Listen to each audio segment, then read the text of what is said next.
Hello everyone, how are you all? Today we will start a new lecture on metals and non-metals. This is a chapter number 3 of class 10th science. First, सबसे पहले इसमें हम देखेंगे difference between metals and non-metals based on the physical properties. Then we will move to the chemical properties. So first, let's see the physical properties. सबसे पहले हम metals की physical properties देखते हैं।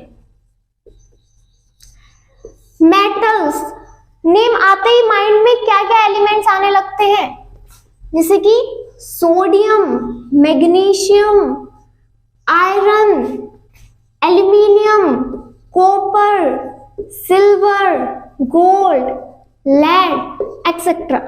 ये सब मेटल्स हैं।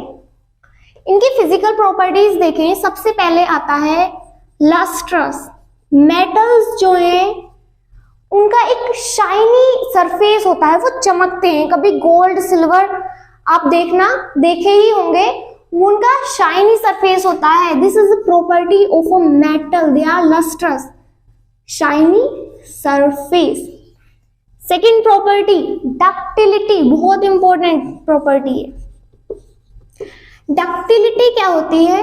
Ductility is the property of metal by which it can be drawn into thin wires और it can be drawn into wires. Means वो प्रॉपर्टी जिससे मेटल जो है वो वायर में बनाया जा सके, दिस इज कॉल्ड डक्टिलिटी।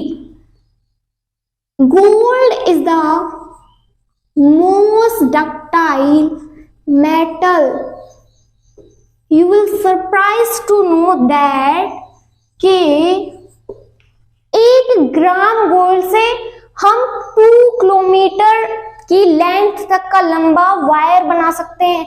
एक बार इमेजिन करके देखो, 1 ग्राम गोल्ड से 2 किलोमीटर लेंथ तक का वायर, बहुत ही थिन होगा वो वायर, थ्रेड से भी थिन ही होगा। Next property is malleability. Malleability means metals can be hammered और बीटन इनटू थिन शीट्स। उन्हें पीट के पतली पतली शीट्स में कन्वर्ट किया जा सकता है। Can be beaten into thin sheets. Next property is metals are generally hard. metals जो होते हैं वो हार्ड होते हैं, रिजिड होते हैं, लेकिन इसमें एक्सेप्शन भी होता है। जैसे जो हमारे ग्रुप 1 के एल्कली मेटल्स होते हैं ना, lithium, sodium, potassium, these are soft metals, these can be cut with knife. इतने सॉफ्ट है कि नाइफ से भी कट हो जाते हैं, तो वहां पे एक्सेप्शन होता है, पर generally most of the metals are hard. Next, metals are conductors of heat and electricity. बहुत अच्छे कंडक्टर होते हैं हीट एंड इलेक्ट्रिसिटी के। इनमें बेस्ट कंडक्टर जो आता है वो होता है copper and silver are the best conductors. और लेड और मरकरी थोड़े पुअर कंडक्टर्स होते हैं। लेड का सिंबल Pb, मरकरी का lead and mercury is Hg, they are poor conductors. Next is sonorosity, means sonorous. Metals जो है वो जब किसी हार्ड सब्सटेंस से या सरफेस से स्ट्राइक करते हैं तो एक सोनोरस साउंड प्रोड्यूस होती है, मींस एक साउंड प्रोड्यूस होती है। आपने स्कूल में जो बेल घंटा बजता है ना, तो वहां पे मेटल की सोनोरस प्रॉपर्टी यूज होती है। वो तेज से साउंड प्रोड्यूस करते हैं, ऐसे करके टन करके, जब मेटल वो करते हैं, राइट। ये प्रॉपर्टीज हमारी हो गई मेटल्स की। नॉन मेटल्स आते ही हमारे माइंड में क्या क्या आने लगता है, जैसे कि chlorine, hydrogen, oxygen, sulphur etcetera. These all are non metals. Non metals जो है वो जनरली सॉलिड और गैस की प्रेजेंस में होते हैं, मतलब इन दो स्टेट में एग्जिस्ट करते हैं। लेकिन इसका भी एक्सेप्शन, भाई केमिस्ट्री में बहुत एक्सेप्शन है। ब्रोमीन जो है वो लिक्विड की फॉर्म में एग्जिस्ट करती है, is a non metal which exist in the liquid form. अब हम देखेंगे कुछ एक्सेप्शंस जो कि मेटल्स और नॉन मेटल्स की जो प्रॉपर्टीज डिफाइंड है उनसे अलग जाते हैं, यानी कि वो उनका एक्सेप्शन है। क्या? Non metals generally non lustrous होते हैं, नॉन मेटल्स जो है वो नॉन लस्ट्रस होते हैं क्योंकि मेटल्स लस्ट्रस होते हैं। लेकिन iodine is a lustrous non metal, iodine का सरफेस शाइनी होता है, is a lustrous metal. Next property हमने देखी ली थी, जो ग्रुप 1 के एल्कली मेटल्स होते ना, होते तो मेटल्स है but they are soft, like lithium, sodium, potassium, they are soft. These metals can be cutted by knife. Next property, carbon. Next exception, carbon क्या होता है? एक नॉन मेटल है। अब ये जो है एलोट्रोपिक फॉर्म में एग्जिस्ट करता है। एलोट्रोप्स क्या होते हैं बच्चों? एलोट्रोप्स वो होते हैं same element exist in different forms, जैसे कि कार्बन डायमंड की फॉर्म में भी एग्जिस्ट करता है, ग्रेफाइट की भी, और एक और होता है C60 that is Buckminster fluorine. Carbon के ये 3 एलोट्रोप होते हैं, बट इसमें हम ये 2 ही देखेंगे। क्या? डायमंड होते सब में कार्बन ही है, लेकिन डिफरेंट अलग अलग तरीके से उनमें बॉन्ड या स्ट्रक्चर होता है। एंड ग्रेफाइट नॉन मेटल है तो सॉफ्ट होने चाहिए, but diamond is the hardest substance. ये जो है ये हार्डेस्ट सब्सटेंस है, नॉन मेटल होते हुए भी ये हाल है इसका, तो हुआ ना एक्सेप्शन। अभी हमने पढ़ा है metals conduct the electricity, means non metals do not conduct the electricity, लेकिन graphite is a very good conductor of electricity, conductor of electricity. एक और एक्सेप्शन होता है इसमें, वो क्या होता है? जनरली मेटल्स के हाई मेल्टिंग बॉइलिंग पॉइंट होते हैं, high melting boiling point of metals. लेकिन जो सीजियम और गैलियम 2 एलिमेंट हैं, सीजियम एंड गैलियम, इन दोनों को बहुत ही कम मेल्टिंग पॉइंट है। इतना मेल्टिंग पॉइंट कम है कि अगर उन्हें हम अपनी पाल हथेली पर रखें तो वो मेल्ट हो जाते हैं हमारे बॉडी के टेम्परेचर से ही, जो कि जनरली 37 डिग्री सेल्सियस होता है। These have low, very low melting point. और अभी हमने देखा था मेटल्स सॉलिड के फॉर्म में एग्जिस्ट करते हैं, लेकिन जो मरकरी है Hg, it is a metal but exist in liquid state, means at the room temperature ये liquid form में पाई जाती है। हाई मेल्टिंग बॉइलिंग पॉइंट जैसे कि टंगस्टन होता है, सब एलिमेंट्स में हाईएस्ट मेल्टिंग पॉइंट होता है टंगस्टन का, highest melting point, highest melting point. इसीलिए हम इसे यूज करते हैं बल्ब का फिलामेंट बनाने में, for the manufacturing of filament of light bulbs, ताकि उससे जब इलेक्ट्रिसिटी पास करे वो मेल्ट ना हो। टंगस्टन का सिंबल होता है W, राइट? तो it has the highest melting point. अब हम देखेंगे केमिकल प्रॉपर्टीज ऑफ मेटल्स।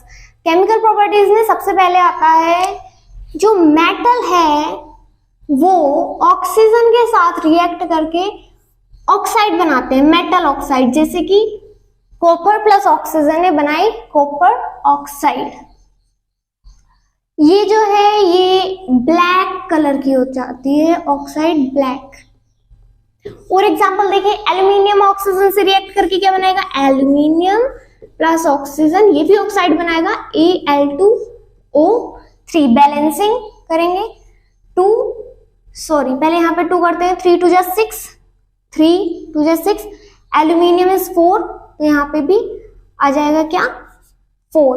और कोई मेटल लेते हैं, सोडियम लिया, उसकी ऑक्सीजन से रिएक्शन कराई, क्या मिलेगा हमें, Na2O। ये बैलेंसिंग यहाँ पे हो गई, राइट, 4Na 2 2 जा 4Na2O। अब पिछले चैप्टर में हमने देखा था कि metallic oxides are generally basic in nature, लेकिन कुछ मेटल ऑक्साइड जैसे कि एल्यूमिनियम एंड जिंक की जो ऑक्साइड हैं, they show amphoteric behaviour. Amphoteric behaviour means they can act as acid as well as base, यानी कि दोनों बिहेवियर शो करती हैं, एसिडिक भी बिहेवियर भी, एसिडिक भी और बेसिक भी। जब वो एसिड के साथ रिएक्ट करेंगी तो बेस की तरह बिहेव करने लगेंगी, और जब बेस से रिएक्ट करेंगी तो एसिड की तरह बिहेव करने लगेंगी। दे शो एम्फोटेरिक, दोनों acidic as well as basic behaviour. अब इससे बहुत बार क्वेश्चन आता है कि show the amphoteric nature of aluminium oxide. तो इसमें क्या होता है, रिएक्शन कराते हैं, aluminium oxide Al2O3 plus HCl की रिएक्शन जब हम कराएंगे एसिड के साथ, तब बनेगा सॉल्ट AlCl3 प्लस वाटर। अब कभी कभी इस रिएक्शन को बैलेंस्ड करवाने को भी पूछ लेता है, तो बैलेंसिंग देखें, 2 एल्यूमिनियम 2 एल्यूमिनियम, 3 2 जा 6 6Cl, और यहाँ पे जब 2 हाइड्रोजन, यहाँ पे 6, तो 3 2 जा 6 हाइड्रोजन, ऑक्सीजन 3, बैलेंसिंग हो गई। अब जब इससे हम एल्यूमिनियम ऑक्साइड को किसी बेस के साथ रिएक्ट कराएंगे, बेस जैसे कि NaOH लिया हमने, अगेन सॉल्ट बनाएगा, ये क्या सॉल्ट बनाएगा, इस बार बनाएगा ये NaAlO2, दैट इज, इसे कहते हैं सोडियम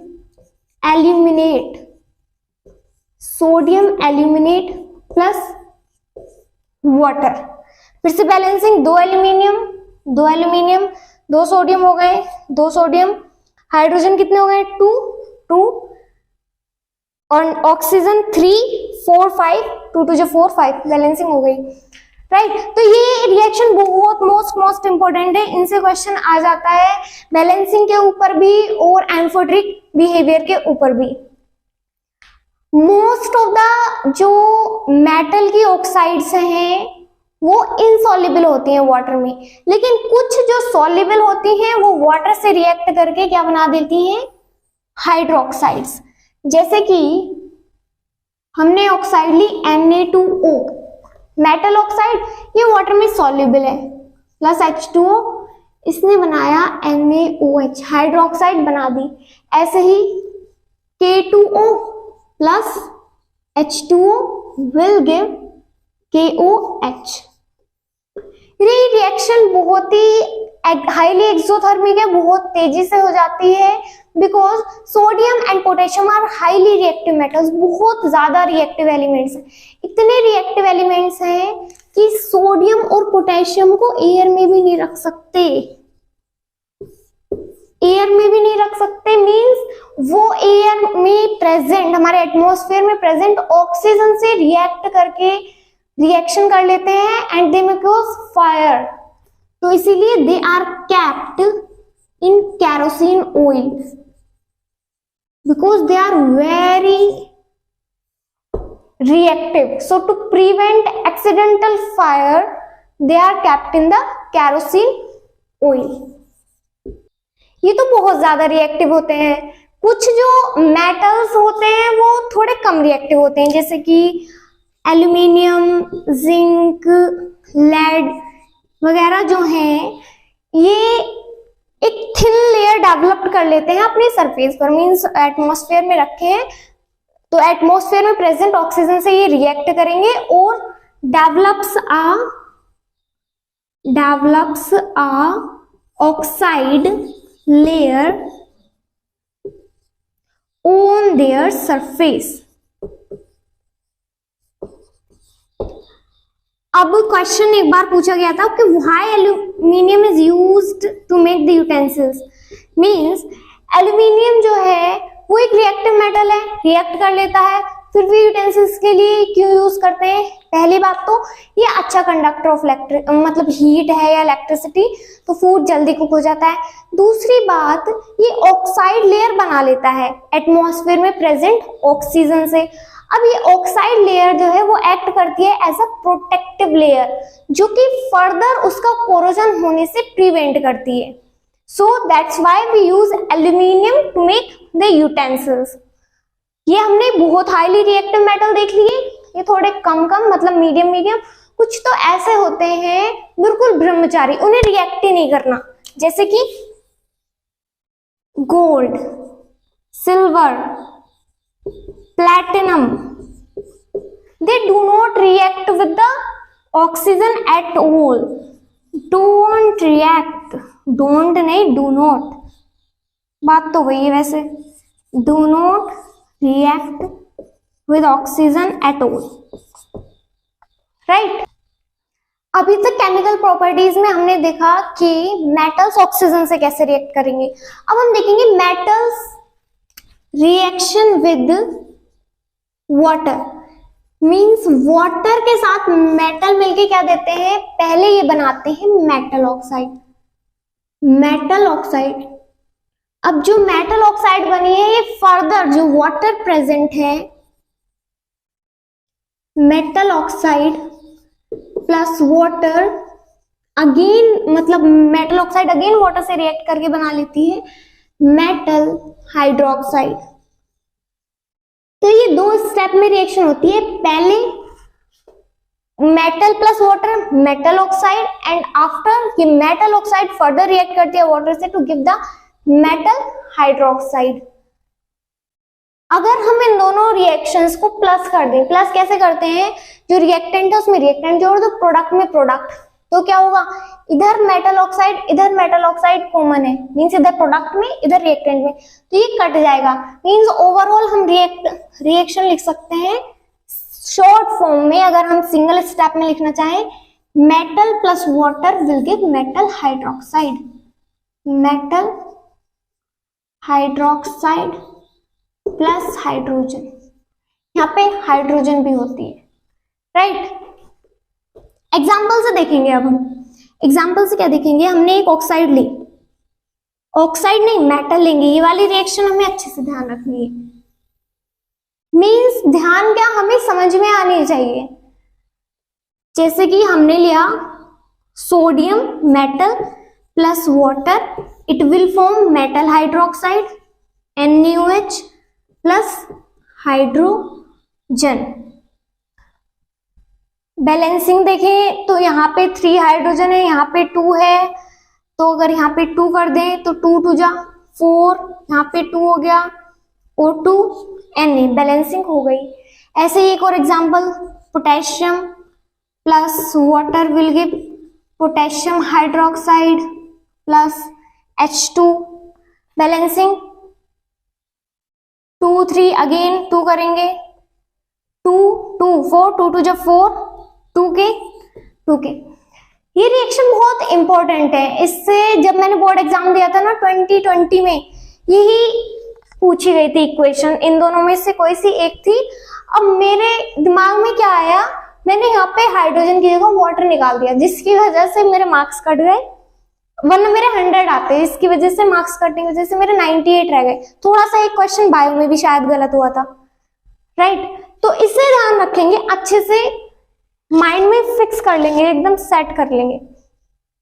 ये जो रिएक्शन है बहुत ही हाईली एक्सोथर्मिक होती है, हमने देखा ही है। सोडियम और पोटेशियम तो बहुत ही ज्यादा रिएक्टिव होती है, तो बहुत सारी हीट एनर्जी रिलीज होती है, प्लस हीट, इतनी हीट रिलीज होती है कि जो हाइड्रोजन रिलीज होती है ना वो बर्न कर जाती है। इतनी हीट प्रेजेंट उस हीट की प्रेजेंस में इतनी हीट रिलीज होती है कि हाइड्रोजन जो रिलीज होती है वो हीट की प्रेजेंस में बर्न कर जाती है।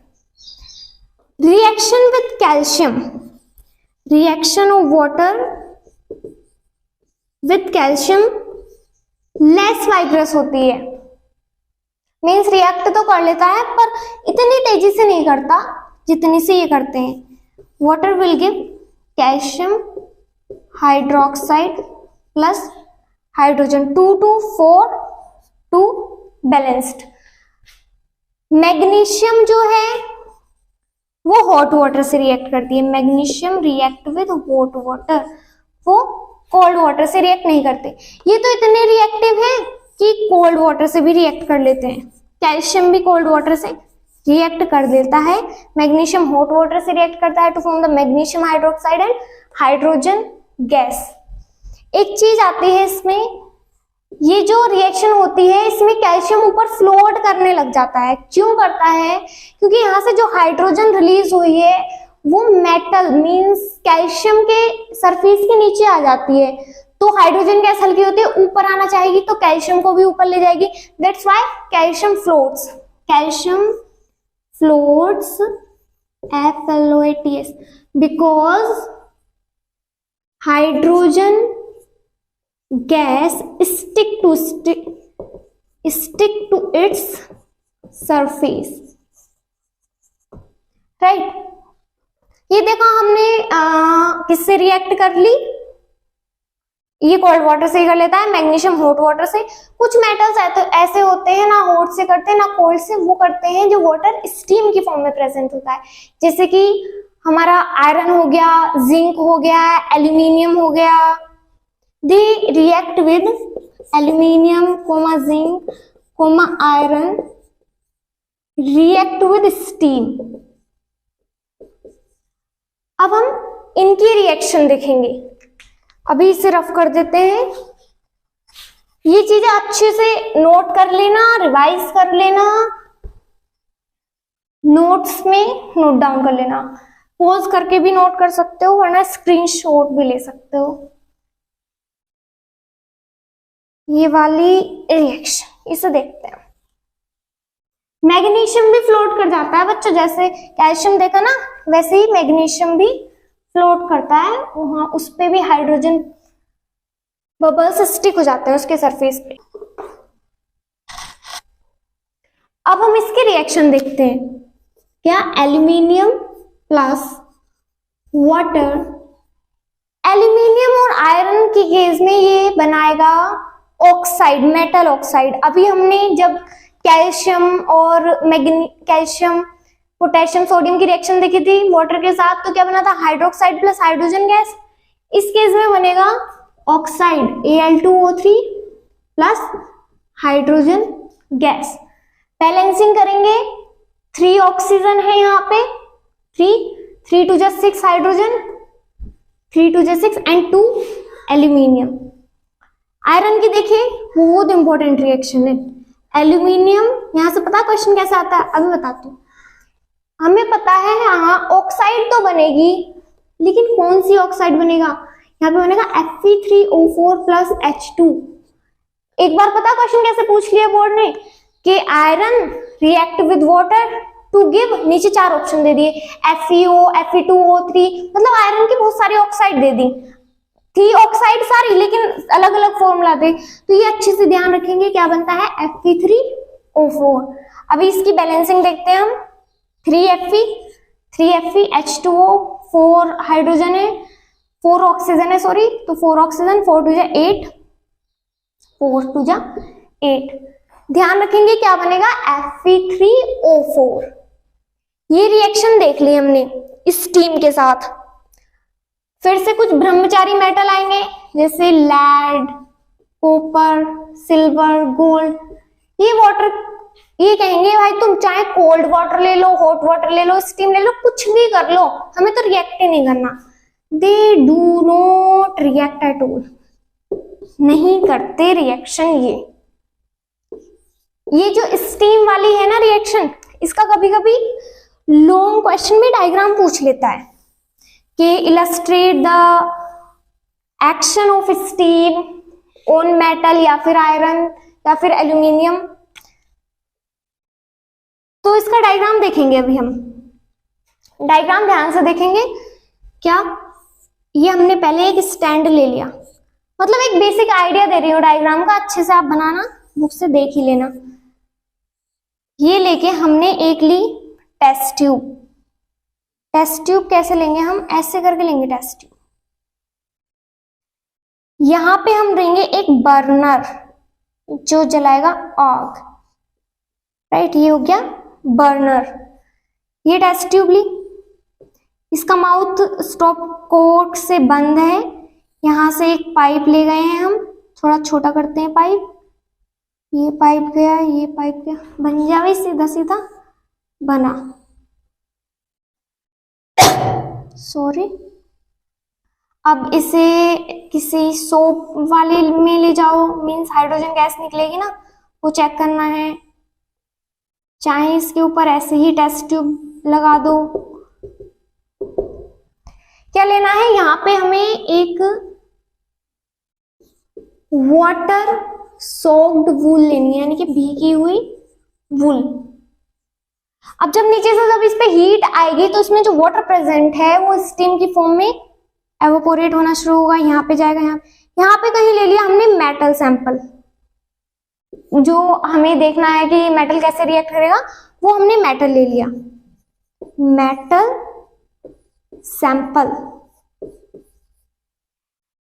हमने अभी देखा है हाइड्रोजन गैस रिलीज होगी, तो जो हाइड्रोजन गैस रिलीज होगी यहाँ पे आके बबल्स की फॉर्म में आ जाएगी। Here we will see the hydrogen bubbles. इसका टेस्ट कैसे बताया था हमने? पॉपअप साउंड से।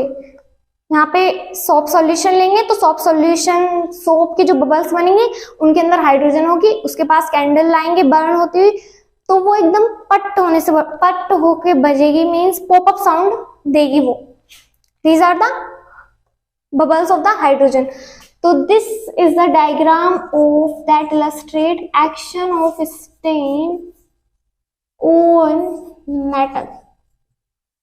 इसे भी टेस्ट ट्यूब से पकड़ के रखेंगे, मतलब एक सपोर्ट है इधर।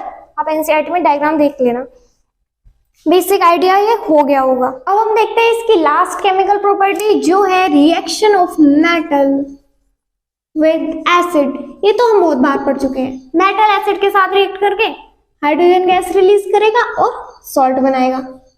दो चार एग्जांपल देखते हैं, जैसे कि हमने मेटल लिया aluminium plus acid is HCl, क्या बनाएगा? AlCl3 plus hydrogen gas release होगी। एल्यूमिनियम बैलेंसिंग करते हैं, यहाँ पे 3 क्लोरीन है, 3 क्लोरीन करा, लेकिन अब हाइड्रोजन डिसबैलेंस हो गया तो यहाँ पे 6 हाइड्रोजन कर लेते हैं। 3 2 6, 6 हाइड्रोजन, 6 क्लोरीन, यहाँ पे 3 क्लोरीन है तो 2, 3 2 6, क्लोरीन 6 हो गया, एल्यूमिनियम 2 2। एक और देखते हैं मैग्नीशियम की, with HCl will give salt MgCl2 plus hydrogen gas. Magnesium 1 है, क्लोरीन 2 है 2, और हाइड्रोजन तो है ही 2, बैलेंसिंग हो गई। ये देख लिया, metal plus acid will give salt and hydrogen. अब एक एसिड होता है HNO3, पढ़ा होगा आपने अभी। HNO3 is nitric acid. Nitric acid जो है ये हाइड्रोजन गैस रिलीज नहीं करता मेटल के साथ रिएक्ट करके। क्यों नहीं करता? Because it is a very strong oxidising agent. Strong oxidising agent. जो हाइड्रोजन रिलीज होते हैं इससे ये ऑक्सीडाइज कर देता है वाटर में, ऑक्सीडाइजेस हाइड्रोजन टू वाटर, और खुद जो है वो रिड्यूस हो जाता है to the oxides of nitrogen. Itself reduces to oxides of nitrogen. जैसे कि नाइट्रोजन के ऑक्साइड्स क्या क्या होती हैं? बहुत सारी होती हैं। N2 ले लो, NO ले लो, NO2 ले लो, all these are oxides of nitrogen. अब इसमें भी एक्सेप्शन आएगा।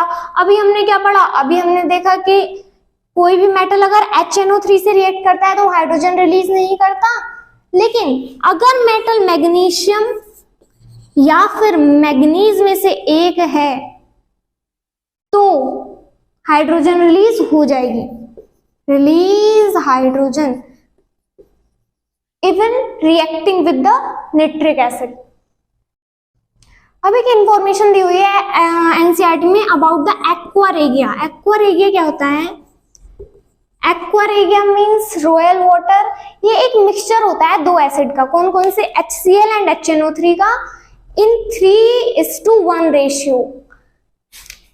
It is the mixture of HCl and HNO3 in 1:3।